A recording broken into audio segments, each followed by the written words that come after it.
तो आप सभी को मुकेश कुमार की YouTube में स्वागत है। दोस्तों, मैं अभी बात करने जा रहा हूं जो जिस शख्स से भेंट कराने जा रहा हूं वो कोई पहचान के मोहताज नहीं है। चतरा जिला से जदयू का जिला अध्यक्ष पिछले 10-15 साल से लगातार बने हुए हैं और फिलहाल अभी सांसद प्रतिनिधि भी हैं।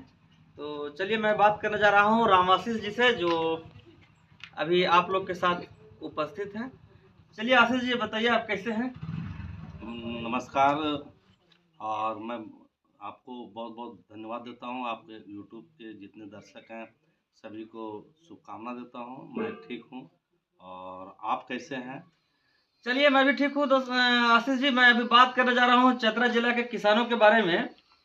क्या किसानों की स्थिति के बारे में आप दो शब्द बोले कि अभी तक पैक्स में धान खरीदारी चालू नहीं हुआ है और किसान औने पौने दाम पर बेच रहे हैं। इसके लिए जिम्मेवार आप किसे मानते हैं? क्योंकि आप राजनीति के साथ साथ एक अच्छे कृषक भी हैं, खेती करने में आप बेहतर खेती करते हैं और आपका राजनीति खेती के करने के बाद ही आप राजनीति में समय देते हैं, तो आप बेहतर बता सकते हैं किसानों की समस्या को। ये जैसा कि आपने बताया कि कृषि भी करते हैं, तो मैं सही बात है कि एक हम कृषि परिवार से खेतिहर परिवार से हम बिलोंग करते हैं। और मेरा एक मकसद है, मेरा मानना है कि यदि हम अपने से खेती कर कर के राजनीति करेंगे और आत्मनिर्भर के साथ राजनीति करेंगे तो निश्चित तौर पर समाज में ठग मचल करने का काम नहीं होगा। आज जो पर्सनल हमको लगता है कि शायद पर्सनल यदि कोई राजनीति से सिर्फ चाहता है कि हम घर चलावें, तो कहीं ना कहीं उसको ठगना पड़ेगा, कहीं ना कहीं किसी को झांसा देना पड़ेगा। ये सब से हम परे होकर के खेती करते हैं। लेकिन बड़ा दुर्भाग्य है कि खेती करके हम लोग राजनीति तो करते हैं, लेकिन खेती का जो आज दुर्दशा है वो किसानों का कहें तो पेट भरने योग्य नहीं है। आज हम देखिए कि 6 महीना एक धान पैदा करने में मिनिमम टाइम लगता है। एक ऊपर का मार, जैसे प्राकृतिक का मार देखे कि आप धान बहुत सारा पका और ऐसा बारिश हुआ कि बहुत सारा धान खेत में ही जन्म गया। बावजूद सरकार के उदासीनता और जिला प्रशासन के उदासीनता के चलते आप देखे होंगे कि आज 14 नवंबर हो गया और आज तक पैक्स का निर्धारण नहीं हुआ कि हमारा चतरा में किस पैक्स ने धान खरीदेगा, कब खरीदेगा। अच्छा, ये तो होता है, लेकिन अभी बताइए कि हमको जैसा लगता है कि इसमें पदाधिकारी और बिचौलिया का अहम रोल है टाइम से पैक्स नहीं चालू करने का।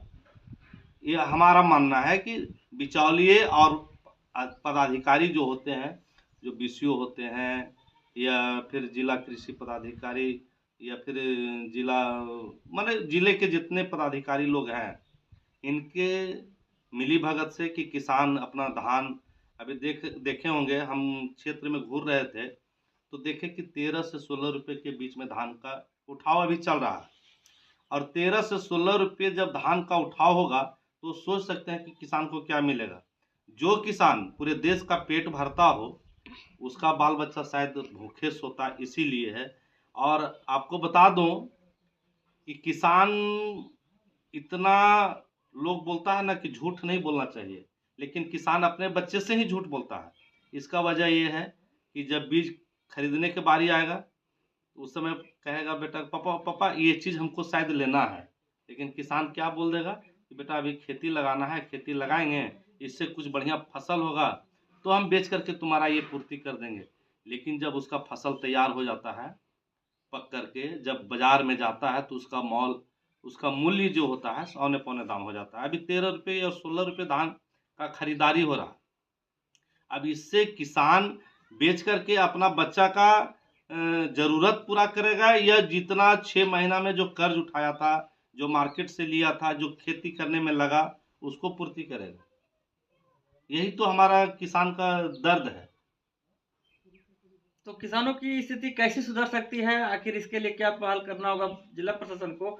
और एक और शिकायत हम लोग को क्षेत्र से सुनने को मिलता है कि अभी पैक्स में तो धान चालू नहीं हुआ है, लेकिन जब धान पैक्स में लिया जाता है तो पर क्विंटल 5 केजी एक्स्ट्रा वजन लिया जाता है। इसके बारे में आपका क्या कहना है और सरकार से आप क्या मांग करते हैं? देखिए, सरकार हमारा ये है कि सरकार सबसे पहले तो कि एक सरकार का गाइडलाइन हो, जो पैक्स जो खरीदता है धान उसके दीवार पर चिपका हुआ हो, एकदम पारदर्शिता कि क्या रेट है, कितना दिन में पेमेंट आएगा और कितना सरकार के द्वारा रेट निर्धारित है कि क्या धान 1 क्विंटल में 5 किलो काटना है या नहीं काटना है, एकदम साफ साफ उसके जो जिस पैक्स के अध्यक्ष के माध्यम से जहां धान खरीदा रहा है वहां एक दीवार पर लेखन होनी चाहिए एकदम पारदर्शी के तरीके से कि धान इतना क्विंटल पर इतना रुपया, इतना दिन में पैसा का भुगतान और इतना भी नहीं काटना है या काटना है तो इतना काटना है, जिससे लोगों को पता चल सके कि ये ऊपर का ही निर्देश है कि काटना है कि नहीं काटना है। ऐसा हम मानते हैं। और किसानों का बात कर रहे हैं कि किसानों का आर्थिक सुधार कैसे हो। आज बता देते हैं कि सारे नीति बन गई, चाहे जिसका भी सरकार हो। आप सही बात बोले कि जदयू के जिलाध्यक्ष हैं, जदयू के जिलाध्यक्ष तो हैं, हमारा केंद्र में सरकार है, ये बात सही है। लेकिन किसान के हैसियत से बोलते हैं कि चाहे जो सरकार हो वो नहीं चाहता है कि किसान का आर्थिक मजबूत हो सके। कारण कि यदि सरकार चाहती तो एक सुई जो शायद 4 आना या 5 पैसा में मिलता है उसका मूल्य निर्धारण है, लेकिन हमारा किसान का आज तक किसान नीति नहीं बन पाया। किसान नीति नहीं बना, जिसके चलते आज किसान लोगों का आय का दुगनी की बात करता है कि आय दुगना होनी चाहिए, लेकिन हमारा आज चतरा में कोल्ड स्टोर बना, देखिए आप चतरा में कोल्ड स्टोर बना, आलू लोग रखा, आलू सड़ भी गया, मामला जिला प्रशासन तक गया, लेकिन इस पर एक्शन कहाँ हुई, सारे फाइलों में दब करके रह गया।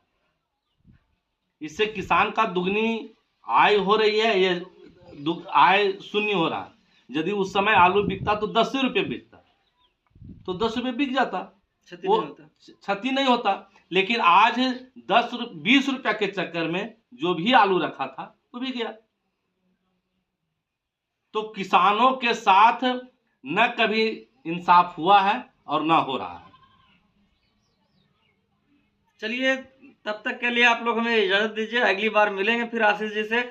मैं एक बार फिर जिले के उपायुक्त से कृति श्री जी से मांग करता हूं कि एक बार किसानों को दर्द को समझते हुए कोल्ड स्टोर में रखने वाले आलुओं का मुआवजा दिलाने का कष्ट करेंगे और जितना जल्द हो सके पैक्स में धान खरीदारी का व्यवस्था किया जाए और 5 केजी जो काटने की समस्या है उस पर गंभीरता से लिया जाए। तब तक के लिए धन्यवाद।